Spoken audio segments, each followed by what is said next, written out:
No vídeo de hoje, a grande vitória do Botafogo no Clássico.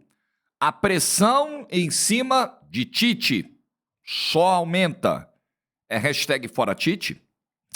Vamos falar do atropelo do Corinthians para cima do Fluminense. Finalmente o Corinthians estreou no Campeonato Brasileiro. E da pressão em cima de Fernando Diniz. É hashtag fora Diniz? Like no vídeo, se inscreva, ative o sininho rumo a 100... Não, já batemos 180 mil. Agora é o seguinte, agora nós vamos pular o 10 em 10. Agora é rumo a 200 mil inscritos no canal. Conto com você para chegar nessa marca. Chegou aqui no canal, gostou do que a gente faz, se identificou com o trabalho, achou interessante a nossa proposta, segue a gente, dá essa moral aí e ativa o sininho das notificações. Confere lá se está bonitinho, ativadinho, tá bom?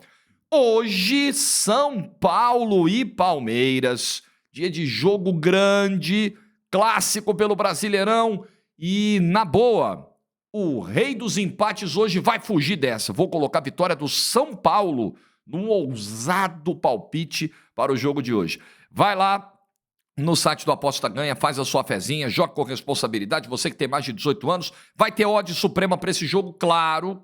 Confere essa seção importantíssima do site. O link está fixado no primeiro comentário.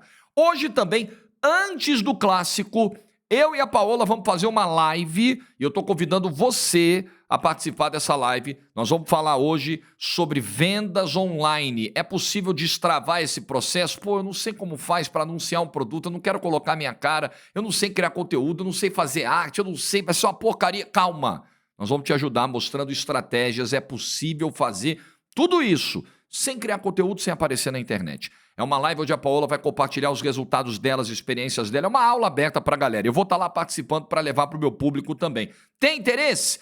Entra no link que está na descrição que a gente manda o horário da live direitinho. É hoje, tá? O horário, o local da live. Só para quem está interessado, o grupo a gente abriu e o link para o grupo está na descrição do vídeo. Indica também para quem precisa ainda uma renda adicional. É uma boa oportunidade. Vai pegar vários insights nessa live. Link na descrição. Pega o link e manda para a galera aí também, ok?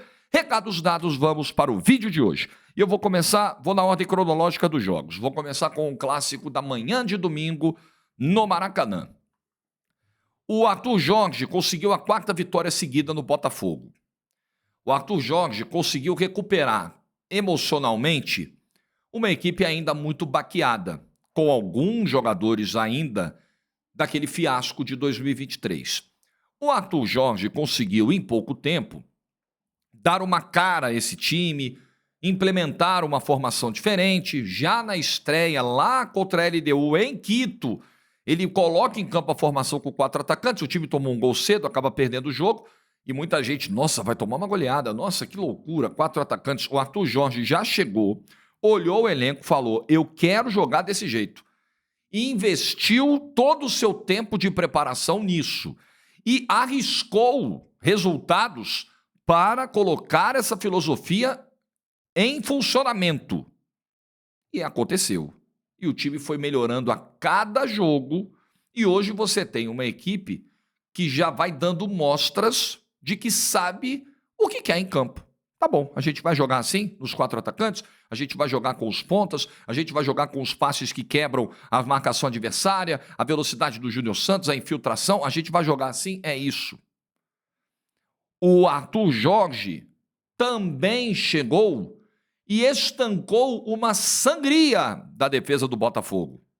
O Botafogo vinha como uma equipe muito vulnerável defensivamente, muito frágil, seus zagueiros muito expostos e com isso falhando muito. E ontem o Botafogo não levou gols.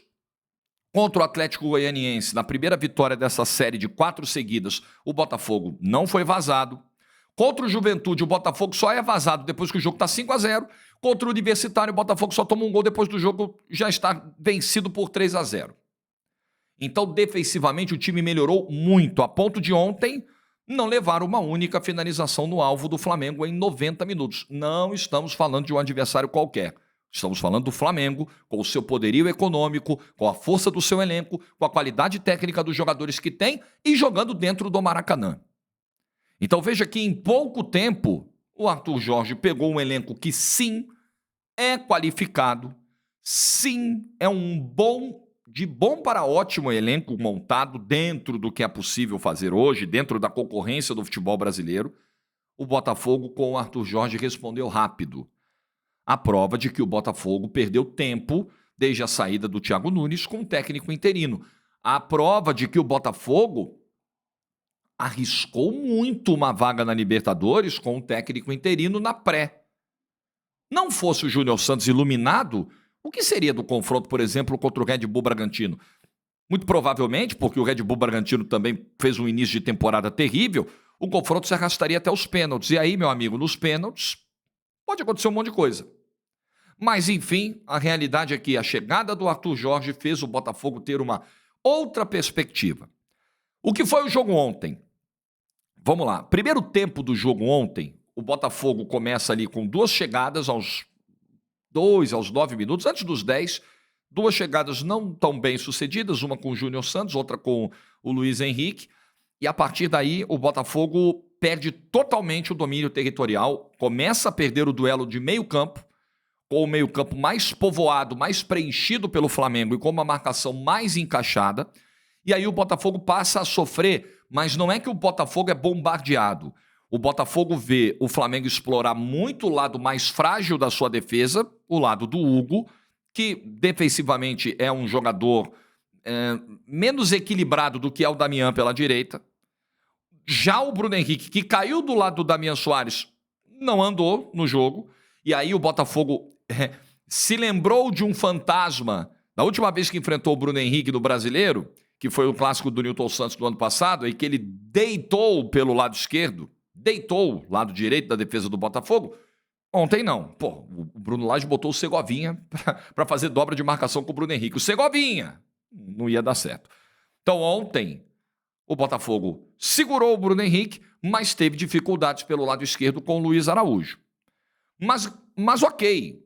Além disso, o Flamengo não foi, porque o Botafogo não deixou. Sua área estava protegida, o Bastos colou no Pedro, e o Pedro não pôde fazer muita coisa, o Rauter também fez uma partida correta, e o Botafogo foi para o intervalo assim, sem domínio territorial, mas segurando a situação. Volta para o segundo tempo, o Flamengo tenta voltar no mesmo ímpeto, o Botafogo tem um lance muito feliz de bola parada, treinado na sexta-feira, dito pelo Savarino, depois do jogo, nós treinamos isso aqui na sexta-feira. Ele bate o escanteio, o Luiz Henrique dá a chapada e faz 1-0 para o Botafogo. Aí o Botafogo começa a ver o desespero do Flamengo, normal, natural, né? E o Botafogo começa a ter um pouco mais de domínio do jogo, começa a ver o Flamengo fisicamente ruir. O Botafogo terminou o jogo mais inteiro do que o Flamengo. Isso, para mim, é nítido. E o Botafogo está tendo um calendário apertado, o Botafogo não tem feito uma estratégia de rodar, de poupar muitos jogadores, né? E o Botafogo me parecia mais inteiro.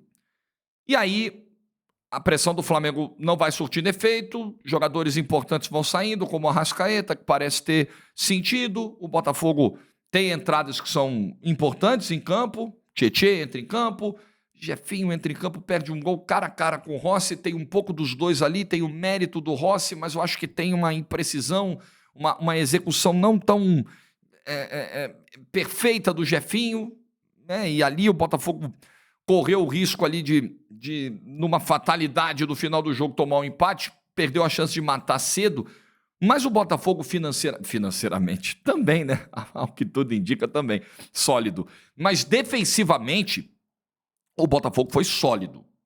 O Botafogo foi um time que teve calma para lidar com o pior momento, que foi aquele espaço de 35 minutos do primeiro tempo, dos 10 até os 45, mais acréscimos, né? Então, uns 40 minutos onde ele era dominado, ele não conseguia fazer a sua saída com o John, com os zagueiros, ele não conseguia.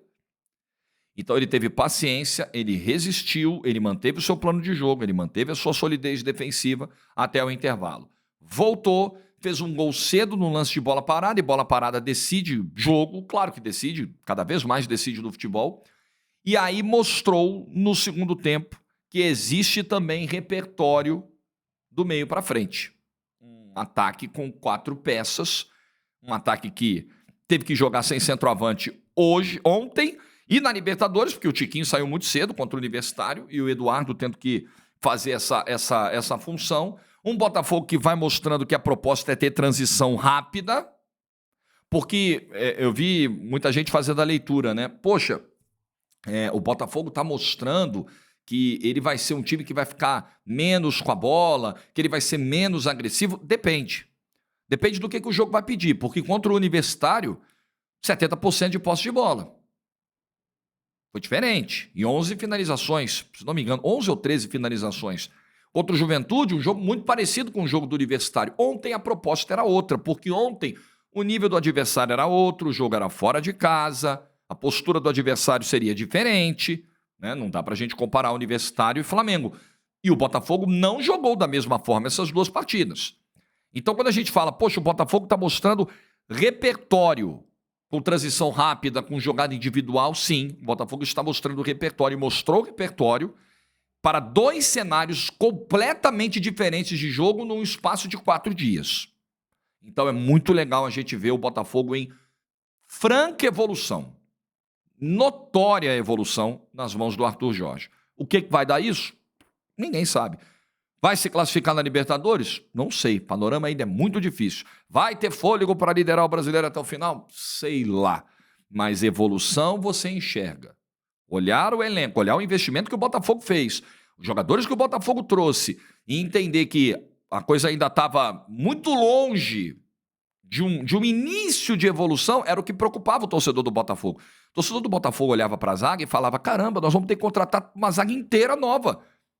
Porque ninguém tem ido bem. Todos têm falhado. É uma discussão que, por hora, tá descansando. Porque o Botafogo equilibrou o seu sistema defensivo, a proteção, o seu sistema defensivo. O desempenho do Halter melhorou, do Bastos melhorou, do Barbosa, quando tem entrado bem nos jogos, o Alexander Barbosa, e entrou ontem e o nível da zaga não caiu, se manteve o mesmo até o final do jogo. Opa, temos aqui uma questão, né? Dos jogadores do ano passado, se você olhar a escalação de ontem, não tinha muita gente, né? O Marlon Freitas. Marlon Freitas é um cara que, assim como o Botafogo está em franca recuperação, franca ascensão, franco crescimento, o Marlon Freitas vive esse processo também. Fez uma bela partida ontem. Aos poucos vai tentando deixar para trás toda aquela rejeição da torcida, tudo que ele passou no último ano e fez de novo um bom jogo. Tem feito bons jogos, tem sido uma peça importante. Um jogador que o Textor bancou depois do interesse do Vasco. Não, eu gosto dele, ele fica aqui e tal. E vai mudando um pouquinho, né, essa relação com o torcedor do Botafogo, que precisava dessa vitória, que merecia essa vitória e que vê o time em crescimento. Essa é a grande notícia do Botafogo. Não está pronto, mas se o início de trabalho vai mostrando essa consistência, caramba, o que fica para frente é animador. Aí vai depender de uma série de coisas, vai depender de aspectos físicos, desse elenco não ter lesões importantes. O Tiquinho agora são 6 semanas, até 6 semanas fora, né? É uma baixa.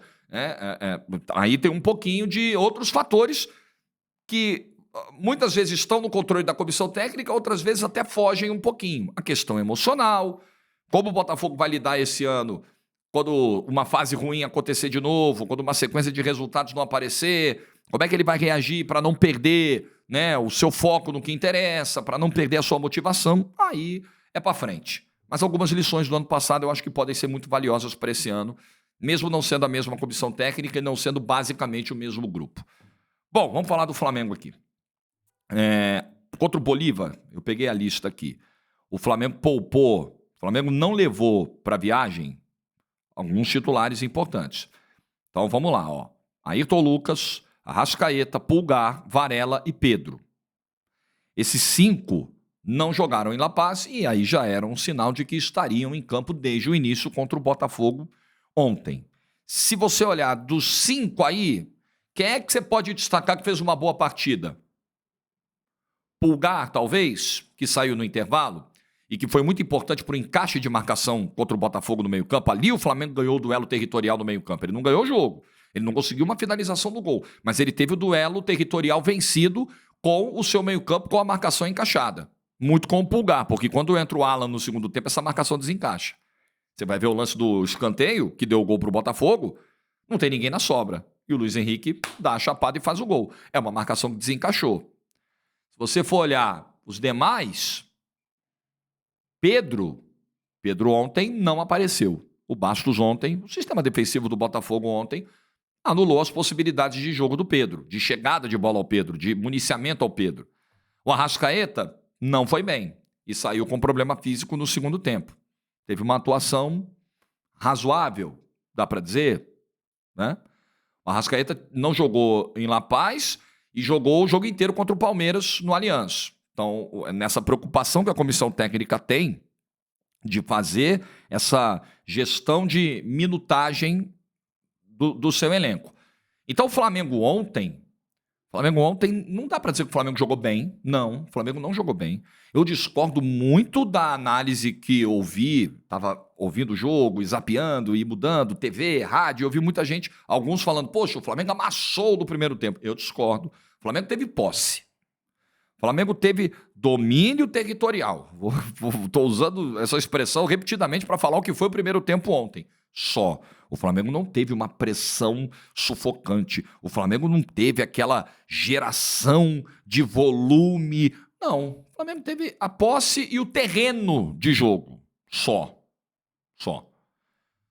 Quando começa o segundo tempo, o panorama não muda muito. O Flamengo continua tendo o domínio, mas faltava força para atacar, faltava efetividade, faltava volume, faltava envolver o adversário. Tem a questão física? Tem. Vamos pegar o que disse o Tite na coletiva? Poxa, domingo, 11 da manhã, é complicado? Eu também acho. Eu concordo. Eu sei que é complicado. Mas, sempre tem um mas, né? Primeiro, é o que muita gente tem dito. Pô, tava calor pro Flamengo, tava calor pro Botafogo. Verdade. E o Botafogo pareceu fisicamente mais inteiro no final do jogo. E estamos falando de um Flamengo que se planejou, que vem nos últimos jogos rodando bastante o seu elenco, justamente para que problemas como os de ontem no segundo tempo não ocorram, para que o time esteja fisicamente bem para suportar todas as partidas e todas as condições adversas. Porque altitude faz parte do futebol, gramado sintético faz parte do futebol, calor faz parte do futebol. Que foram os 3 fatores que o Kleber Xavier, auxiliar do Tite, abordou ontem na coletiva, e o Tite concordou em seguida, pontuou, referendou. Isso tudo faz parte. Ontem, tinha mais de 30 graus de calor ontem no Rio, verdade, né? Os termômetros estavam batendo acima dos 30, 11, meio-dia. É um baita calor. Mas eu acho que é importante lembrar que durante o Campeonato Carioca, no verão, em jogos às 4, o Flamengo jogou diante de temperaturas até mais altas do que a de ontem. O Flamengo jogou com termômetros beirando 40 graus no Campeonato Carioca, mesmo os jogos não ocorrendo às 11 da manhã. Então não foi uma situação totalmente nova no ano para o Flamengo, para esse elenco e para essa comissão técnica. Eu sei que não é o horário ideal. Eu gosto muito do horário das 11. Mas dependendo da localidade, dependendo da estação do ano, da temperatura, tudo isso. Concordo, é complicado. Agora, o futebol de alto nível, de alto rendimento, hoje, ele tem todas as condições, as ferramentas de preparar os jogadores para esse tipo de situação. O calor extremo, o frio extremo, tem aí a nutrição, tem várias questões aí, a fisiologia, a preparação física, a hidratação, tudo isso hoje você tem à disposição para atenuar os efeitos de uma temperatura alta. Não acho que o Tite tenha usado isso como desculpa, mas acho importante pontuar que o Flamengo não perdeu o jogo por isso ontem. O torcedor do Flamengo sabe disso. O Tite também sabe. O Tite fez questão de dizer, não estou tirando os méritos. Mas eu entendo que, por mais que não seja a intenção do Tite, quando você traz esse assunto para o debate após uma derrota, fica parecendo que você está usando isso como uma explicação, uma justificativa para a derrota. Certo? Então, sim, estava calor para os dois. Flamengo ontem, no segundo tempo, são mais de 20 cruzamentos. O Flamengo já fez isso, já abusou dessa questão de bola aérea, no calor, no frio, de dia, de noite. Apareceu ontem de novo essa questão de bola aérea. Quando o torcedor do Flamengo vê, e aí eu quero falar do tal do fora Tite, né? Quando o torcedor do Flamengo vê o seu time com o elenco que tem, com o poderio econômico que tem, jogar um clássico contra um Botafogo em construção, em reconstrução, que também tem uma capacidade de investimento. Nós não estamos falando de um coitadinho. Nós estamos falando de um rival histórico que tem grana, que tem um investidor bilionário e que tem um elenco muito melhor do que todos os últimos anos que o Botafogo teve. Pega a última década do Botafogo. A realidade agora é totalmente diferente. Mas ainda assim, nós estamos falando de um Flamengo que está algum patamar acima do Botafogo hoje ainda. De investimento, de organização das finanças, tudo, trabalho mesmo, por mais que tenha trocado tanto de comissão técnica. Então, quando o torcedor do Flamengo vê o seu time encarar o Botafogo, tudo bem que não é o Botafogo de 10 anos atrás, mas, o Botafogo ainda está querendo chegar onde o Flamengo chegou de 2019 para cá. Passar o jogo inteiro sem finalizar uma bola no gol, fazer mais de 20 cruzamentos.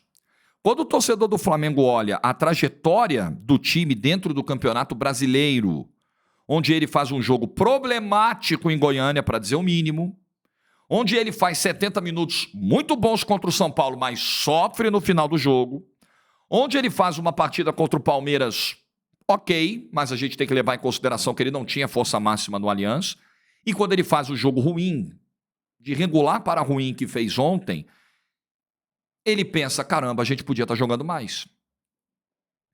Eu acho que a questão sobre fora Tite, eu não digo que é fora Tite nem fica Tite. Isso aqui não é o meu ponto. Não é atribuição minha.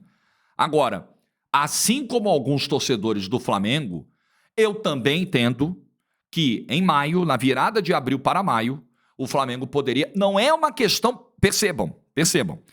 Não é uma questão de achar que o Flamengo vai finalizar 20 bolas por jogo e vai ganhar todo jogo por 2, 3 de diferença. Não é isso. Porque o Tite não fará isso.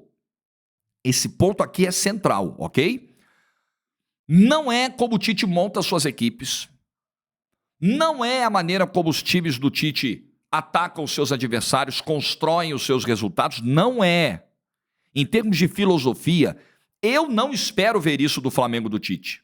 E acho que o torcedor do Flamengo também não deveria esperar. Acho que aqui é a virada da discussão, é onde está a sensibilidade da discussão. O ponto é, nem mesmo dentro da própria proposta do Tite, o Flamengo tem conseguido ser efetivo. O Flamengo tem conseguido jogar bem com frequência, de maneira consistente.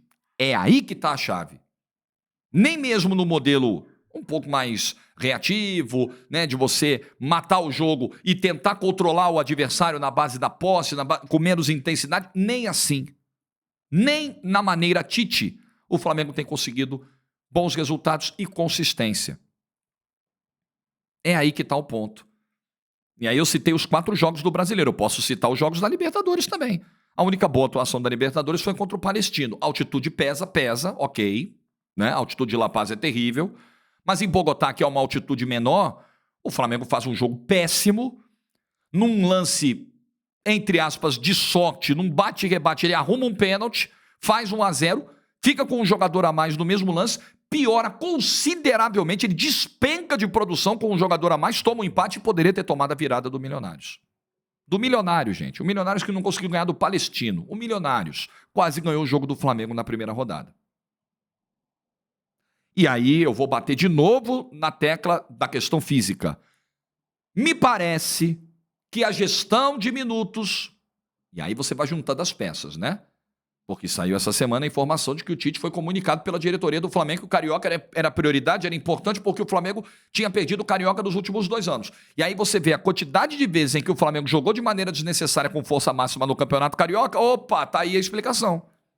A diretoria queria o Carioca. E me parece que essa gestão de minutos no Carioca, muito focada no Carioca, está se refletindo agora no Campeonato Brasileiro. O Flamengo poderia ter chegado mais pronto fisicamente no Campeonato Brasileiro se tivesse feito uma gestão de minutos mais inteligente no Campeonato Carioca. O que para mim era apenas uma tese inicial, está ganhando força cada vez mais. Então, eu acho que defender o fora Tite é muito problemático. Primeiro porque Nós estamos falando de um trabalho que tem margem para evoluir. Para mim, existe margem para evoluir. Eu acredito muito na capacidade do Tite e também porque o mercado é isso aí que nós temos, né? É complicado o nosso mercado. Agora, o trabalho do Tite é um trabalho que merece vários questionamentos. Vários. O desempenho do Flamengo, ele é aquém. Desculpa, a exigência no Flamengo, ela tem que ser altíssima. Mas não tem, assim, o mais ou menos não dá. Olha o que vale esse elenco. Olha a qualidade que o Tite tem nas mãos. Não é querer mágica, não é querer milagre, mas estamos indo para o mês de maio e o Flamengo está claramente performando abaixo do que pode. E claramente há um responsável por isso, que é o técnico Tite. Então, fora Tite, não vou comprar bandeirinha de fora Tite nem de fica Tite. Isso não é para mim. Isso aí você vai achar em outros canais e tá tudo bem, porque cada um faz o seu papel e eu nem torcedor do Flamengo sou, vocês sabem muito bem disso. Agora, é um trabalho apenas razoável. Eu não considero nem bom o trabalho do Tite em 2024, tá? Acho que o Tite em 2023 fez um bom trabalho, pegando um time esfacelado, botando na Libertadores, até com chance matemática de ser campeão, até aquele jogo contra o Galo em casa, mas o trabalho de 2024 é um trabalho mediano, apenas mediano. O Flamengo pode e deve jogar mais nas mãos do Tite, ok? É o conceito que fico. Não dá para normalizar um Flamengo passar um clássico inteiro sem finalizar uma bola no gol do Botafogo. Uma única bola no alvo. É inconcebível. Não dá. Vamos lá.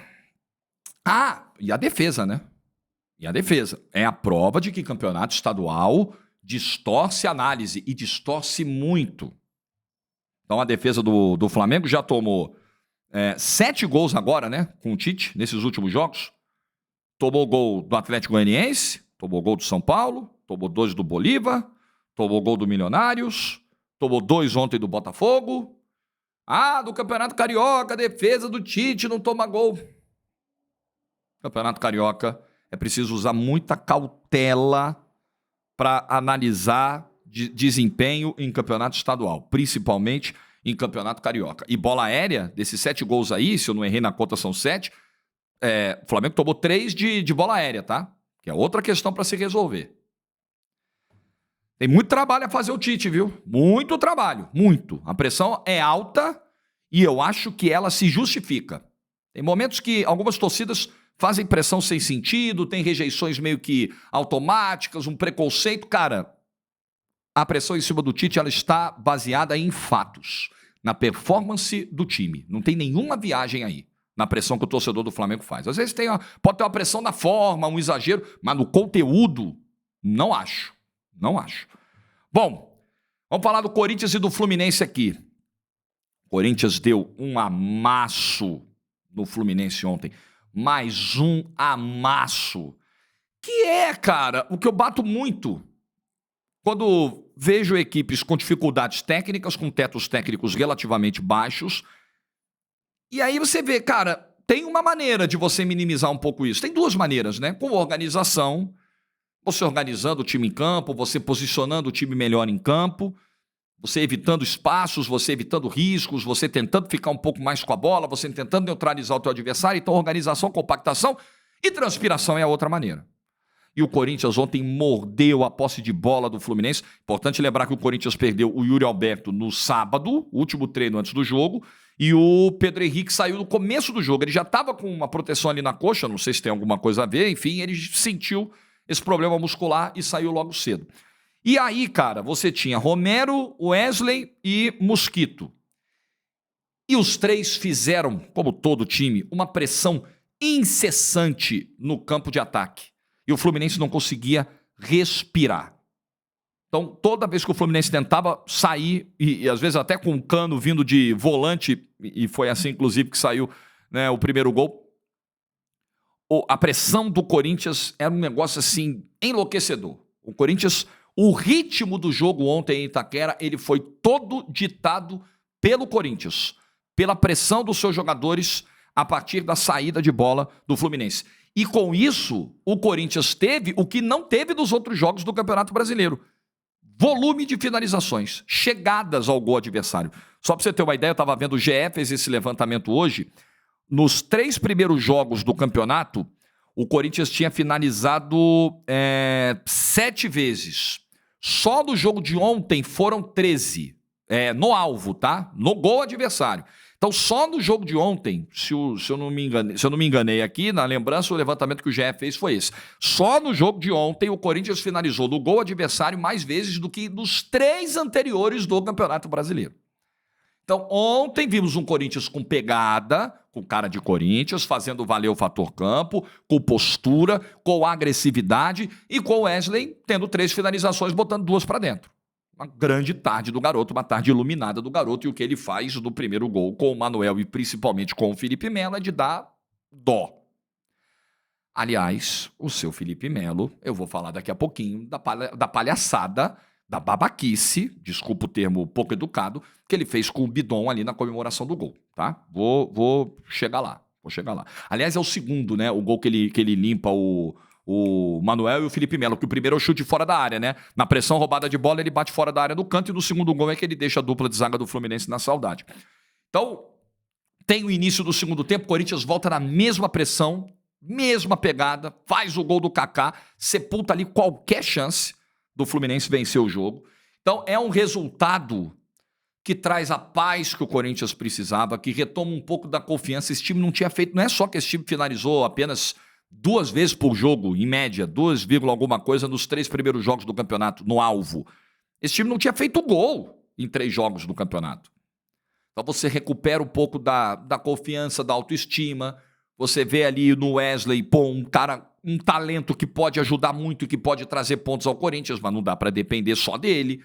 Mas assim, é uma vitória que traz um pouco de paz para o Antônio Oliveira. O Antônio Oliveira estava extremamente pressionado. A própria maneira como ele se comportou na pergunta feita assim que chegou ao estádio sobre a barração do Cássio já mostrava o quão pressionado ele estava. Ele descontou ali no repórter toda a carga que ele está recebendo de pressão e de cobrança. Nitidamente. A pergunta não teve nada demais. A pergunta não teve nenhum desrespeito ao Cássio. E ele sai todo... Mas é um pouco da pressão que ele estava vivendo e, ok, a gente entende, né? Não é fácil ouvir e ler tudo que o Antônio Oliveira vinha ouvindo, aquela coisa continua no cargo, não continua, barra o Cássio, não barra, protege o Cássio. Era necessário tirar o Cássio do time ontem, e olha que o Carlos Miguel nem trabalhou, né? O Fluminense não chegou, o Fluminense não criou nada, não incomodou, o Fluminense foi um deserto de ideias em campo, mas era necessário fazer isso para preservar o próprio Cássio, sem dúvida. E ontem ele estava ali vibrando. Acho que ninguém pode ter dúvida, nenhuma dúvida, do quão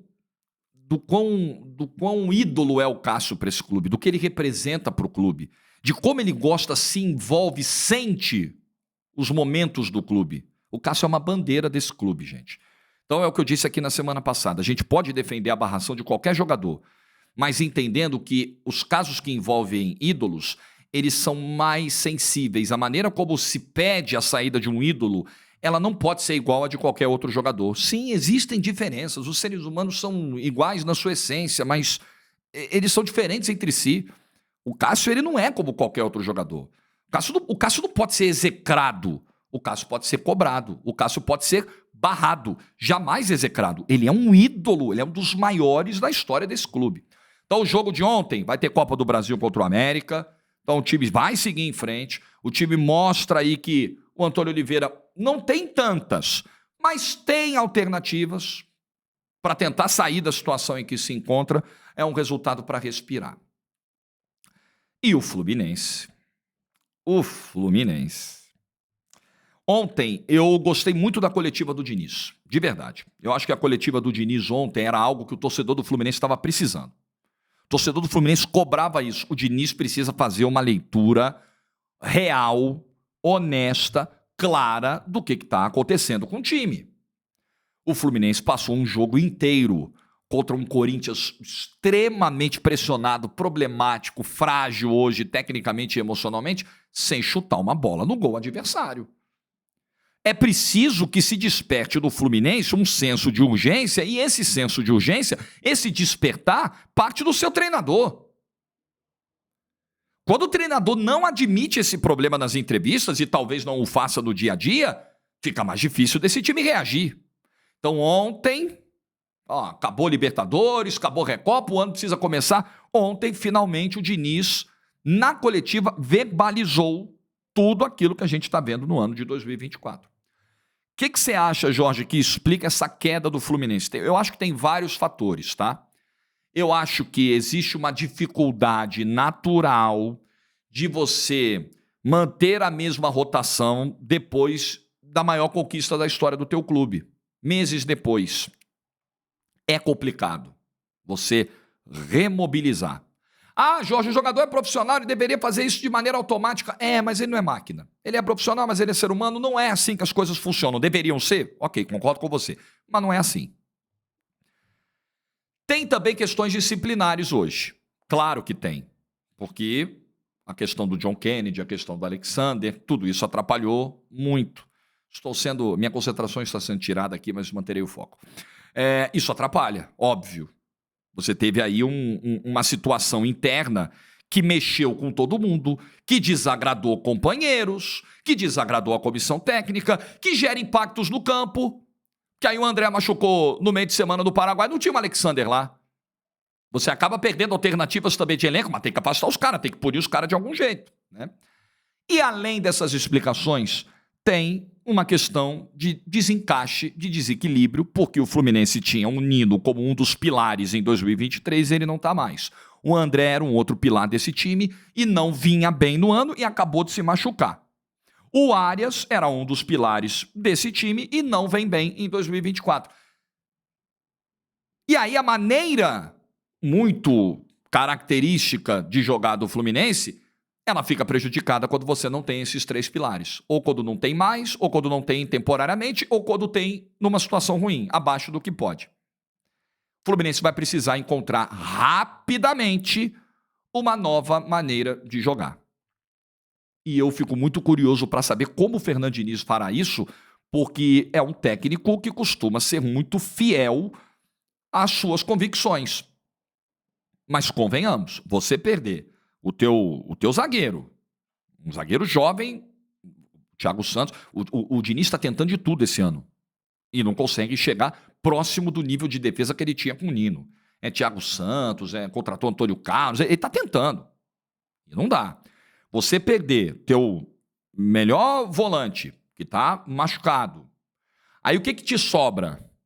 O Fluminense perde a dinâmica de jogadores mais jovens e mais talentosos e tem um elenco com uma idade que a gente sabe que é relativamente avançada. É um momento complicado. Acho que o Fluminense vai precisar não só encontrar com o Diniz uma nova maneira de jogar, porque eu acho que tem aquela questão do teto. Acho que o Fluminense chegou no seu teto em 2023, e aí é difícil você se manter do teto, e quando você perde jogadores estratégicos que te levaram ao teto, isso fica mais difícil ainda. Então, não é só encontrar uma nova maneira de jogar, encontrar uma solução. E o Diniz ontem na coletiva me pareceu estar aberto a isso. O Diniz me pareceu na coletiva, com as falas de ontem, entender isso, a necessidade disso. Mas eu acho que o Fluminense vai ter que ir ao mercado. O Fluminense, para encontrar essa nova maneira de jogar, ou para se reencontrar com a maneira tradicional, com a maneira antiga, eu acho que o Fluminense vai precisar ir ao mercado. Porque, assim, não tem muito jeito. Agora, ir ao mercado agora não dá porque a janela fechou, é só em julho. Então, cara, é tentar novas peças, é tentar um jeito mais direto de jogar, mas assim, para ontem. É que eu não sei se o Diniz já vinha pensando nisso ou se a ficha só caiu ontem. Se só caiu ontem, caiu um pouquinho tarde, mas antes tarde do que nunca. Mas é preciso, enquanto não dá para trazer novos jogadores, eu nem sei se quando a janela abrir o Fluminense terá capacidade econômica para isso, o quanto ele vai ter de cofre, de caixa, de fôlego para investir, mas é agora achar um novo jeito de jogar e encontrar dentro do elenco novas soluções e novas peças. É difícil. O momento do Fluminense ele é muito difícil. O momento do Diniz é muito difícil. Mas se pelo menos o Diniz der à torcida uma perspectiva de mudança, olha, ele está vendo, ele está enxergando, ele está disposto a achar uma solução. Já é um alento. O torcedor do Fluminense ontem ele ficou desesperado vendo o jogo. Na coletiva ele, ele está vendo mesmo que eu. Isso é super importante. Feito o vídeo dessa segunda-feira, 40 minutos de bate-papo sobre o que rolou no fim de semana. Eu adoraria falar de todos os jogos. Eu adoraria falar do jogo do Inter ontem. O Kudê. Eu vou ter oportunidade de falar isso em breve. A coletiva do Kudê ontem, aquele momento em que ele fala do Inter, do jejum de títulos, para mim é um desastre. Mas, enfim, a gente não consegue ver todos os jogos. Eu não consegui ver com profundidade o jogo do Inter, não consegui. Vi esses 2 jogos. Então, eu sempre faço essa ressalva aqui e peço desculpas quando eu não consigo falar de tudo, mas, infelizmente, não dá para falar de tudo. Mas o que eu falo com o maior cuidado, com o maior carinho, e peço que você entenda aí, tá bom? E dê um like no final do vídeo. Juízo, boa semana e tchau.